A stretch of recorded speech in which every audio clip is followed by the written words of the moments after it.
Good morning mga Parj.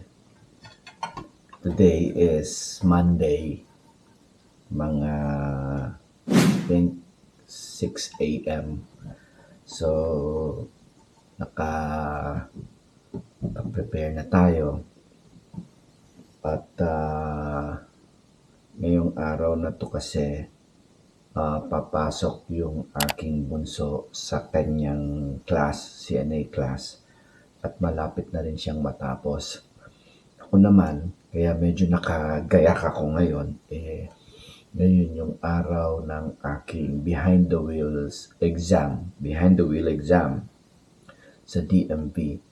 So, bago ang lahat, bago tayo lumabas, at kailangan muna nating iligpit yung mga kinainan natin kagabi na napatuyo na. So, ganito ang routine dito sa Amerika. Hindi gaya nung nasa Pilipinas tayo na meron tayong inaasahang kasambahay. So, shout out nga pala kay Ate Rose na kasama natin noon sa Pilipinas. At ibang-iba na ang buhay dito sa Amerika. Wala ka nang aasahan kundi sarili mo. Ikaw na ang gagawa lahat ng mga gawaing bahay. Anyhow, ako naman, sanay naman ako dahil noong nabubuhay pa yung aking nanay, namayapa pala siya dito sa Amerika. Dito na kasi siya nag-retire. At yung previous vlog ko, yung kauna-unahan na vlog ko, napakita ko na maalam na ako sa kanya formally. Anyway, dito, sanay naman ako na gumalaw. At sinanay tayo ng nanay ko na marunong ako maglaba. Marunong rin naman ako magluto. Pero yung mga lutong bahay, siguro yung mga susunod nating vlog, i-feature din natin yung mga iluluto natin dito pang araw-araw. Di naman siya ganun ka mga ordinaryong luto lang ba na usual na niluluto natin sa Pilipinas, kaya ng adobo. Yan. Madalas kong iluto ngayon dito dahil mura ang manok. Napakamura ang manok. Ang mahal dito yung baboy at yung baka. So, karamihan ng binibili namin manok. Nagkakapakpak na nga ako sa sobrang manok halos araw-araw. Pero gayon pa man, lahat ng pagtitipid gagawin muna natin. So again, ngayon nagpe-prepare tayo ngayon sa ating behind the wheels. At mamaya, yahatid ko rin yung aking anak na papasok. Maglalakad lang kami kasi nagka-carpool siya sa mga classmate niya na meron kotse. Kaedad rin naman niya. At safe naman dito. Pero alam naman tayo, nasanay tayo na hinahatid muna natin yung anak natin sa kanyang pag-carpool. So, mamaya, gagayak na tayo at samahan niyo ako sa ating buhay Amerika dito sa Pagpag.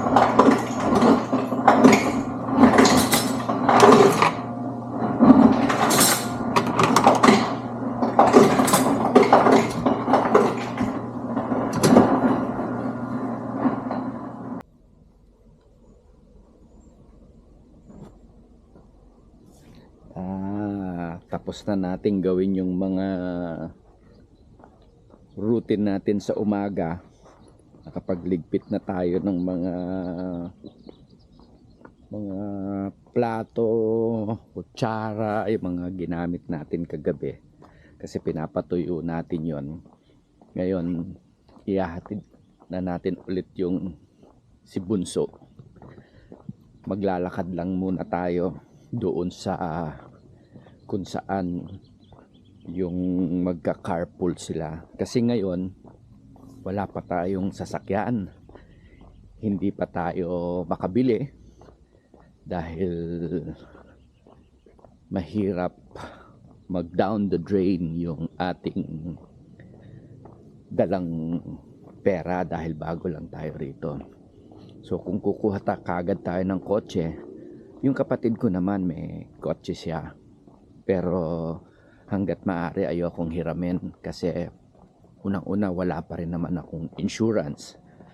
Dito kasi sa Amerika, importante talaga na meron kang insurance, no?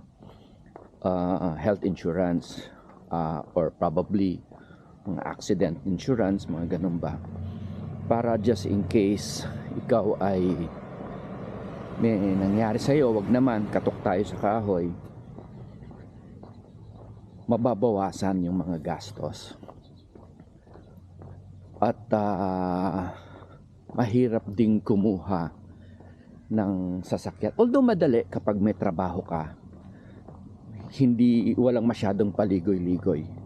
Ang tatanungin lang usually pag bibili ka ng kotse is, ikaw ba may trabaho ka? So sa ngayon, wala pa tayong trabaho. Patuloy pa rin tayong naghahanap, nag-a-apply. So talagang negative pa tayo sa pagkuha ng kotse. Apart from may trabaho ka, importanteng magkaroon dito sa Buhay Amerika yung credit rating nila na tinatawag, yung credit score. Dahil ang credit score kasi diyan mo mapapakita na ang isang tao ay religiously naghuhulog ng kanyang mga utang. Dito kasi kapag nagkaroon ka ng delay sa iyong obligation, sa iyong utang, bumabagsak paunti-unti yung credit score mo. At sa mga susunod na utang, minsan hindi ka na-approve. Karamihan ng mga tao rito may utang, mapabahay, mapakotse, mapagrocery, inuutang nila yan. Kasi importante dito yung maganda palagi yung credit score mo o yung credit rating mo. Pag maganda yon, madali kang makakuha ng sasakyan, madali kang makakuha ng apartment or bahay. So importante talaga na pangangalagaan mo yung credit score mo. So sa ngayon, iniipon unti-unti natin yung ating credit score kasi kumuha kami sa NFCU, nandun yung bangko namin. Tapos nag-apply na ako ng credit card dito. At mababa pa lang yung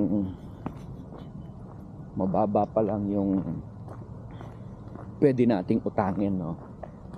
Ngayon pang grocery lang yun. So sa grocery naman, kunwari nakagapag grocery ka ng $500 or $1,000, so malaki na yon, malaking bagay na yon. Sabihin natin mga 150, yan, usual na grocery namin, $150, kumpleto na yon. So yung $150, hindi ko babayaran ng buo, uunti-untiin ko pa rin yon. So chachap-chapin ko siya kasi in that way yung credit score mo nabibuild. So unti-unti lang. Sa Pilipinas din naman meron tayong ganon, credit score. Kaya lang masyadong mahigpit ang banking system natin sa Pilipinas. For example, uutang ka ng kotse, no? Hihingian ka pa ng bank certificate, hingian ka ng employment certificate. Tapos nakikita rin nila na kung ikaw meron kang mga previously na mga utang na hindi nabayaran, so medyo nahihirapan ka. Technically, ang kotse sa atin madali na ring makakuha eh. Pero yung mga malalaking loans sa bangko, nahihirapan din yung mga may delay ba sa kanilang obligation. So halos pareha lang din naman dito. Kaya lang dito talagang parang nakita ko religiously yung mga tao, iniingatan nila yung kanilang credit score. Kasi lahat ng mga tao dito, parang nakikita ko para sa akin, equal naman, mapamayamang ka, mapa middle class ka, o mahirap ka. Lahat, karamihan may utang eh. So yung apartment, unless of course yung mga bahay nila fully paid na siguro. Pero ganun pa man, yun ang inaano natin, yun ang binibuild natin unti-unti dito sa Amerika. So sa ngayon, samahan nyo muna ako, hihahatid ko yung anak ko. Pagkatapos mamaya, pupunta na ako sa DMV para makakuha na tayo ng lisensya. Maganda ang panahon ngayon, although medyo cloudy, malamig. Parang ang weather dito para kang nasa Benguet sa Pulag. Hindi ko na siya ma-compare sa Baguio kasi alam ko yung Baguio medyo mainit na rin, hindi kagaya nung mga panahon talagang manginginig ka sa ginaw. Pero ngayon parang hindi na rin. Ang malamig siguro para sa akin yung nasa area ng Mount Data. Nagkaroon tayo ng vlog noon na nasa Mount Data tayo. So ganun ang weather ngayon dito. Malamig.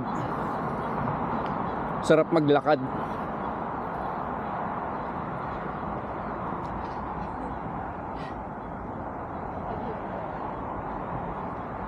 Morning exercise.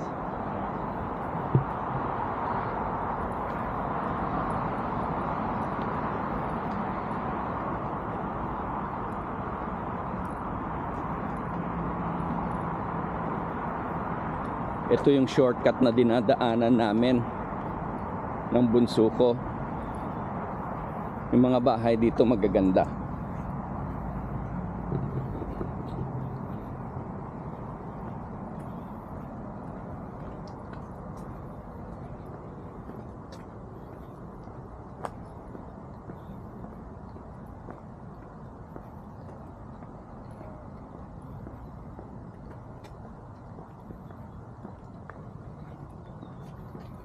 Yan o. Hindi gaya doon sa area namin. Parang iisa lang ang design ng bahay. At yung kulay halos pare-pareho. Dito may pagkakaiba.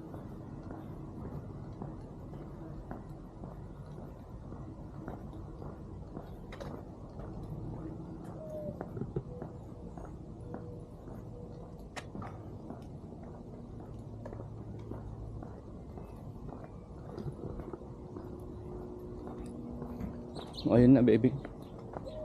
Bye-bye. Ingat Good ha. luck, Daddy. Thank you. One taker. Sana. Let's cross our finger. Ayun.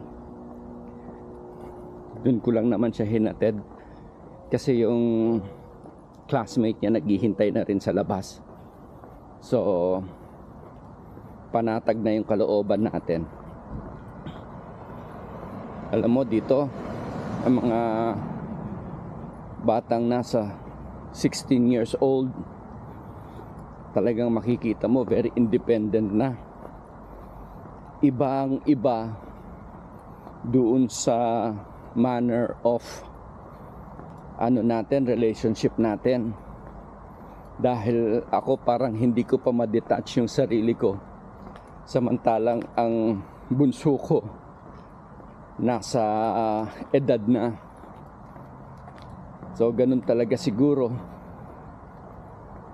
ang pagiging Pinoy, masyadong yung family ties very strong. So pabalik na tayo ulit dito sa trail, pabalik na tayo sa bahay, at doon naman tayo hihingi ng pabor kay Renz doon sa pamangkin ko naman na samahan tayo sa DMV, kasi ang exam ko doon is 8:40 ng ngayong umaga. So alis kami doon, alis kami ng mga 8 o'clock. May oras pa naman, at least nakapaglakad-lakad tayo ng konti.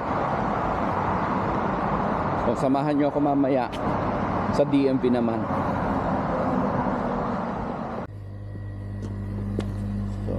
Nandito na tayo ngayon, punta tayo sa actual driving test ng DMV.